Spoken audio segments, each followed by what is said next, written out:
এই কিরে, সব কেমন আছিস? আর বেশি দিন নয় কিন্তু, আমি আসছি। সববার পুজোর শপিং কমপ্লিট তো?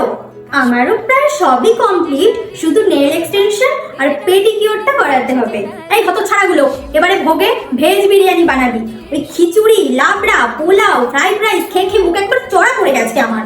আর শোন, অঞ্জলি দেওয়ার সময় ওই ফুলগুলো একটু আস্তে ছড়বি, সব এসে আমার চোখের মধ্যে চুলের মধ্যে ঢুকে যায়।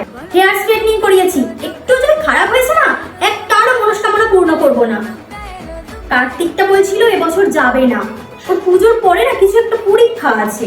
আমি বললাম দেখ, তোর বাবার অত টাকা পয়সা নেই, আর স্কলারশিপও পাবি না বছর, আর অত পড়েও কিছু হবে না, চাকরি তো এমনিও পাবি না।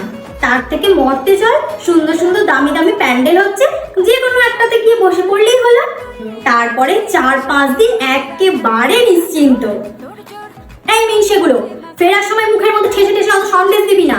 আমার এই ছোট্ট মুখের মধ্যে অত যদি সন্দেশ দিস, আমার গলা বেঁধে যাবে না, আর আমার লিপস্টিকও উঠে যাবে, আর ভালো ফটো উঠবে না।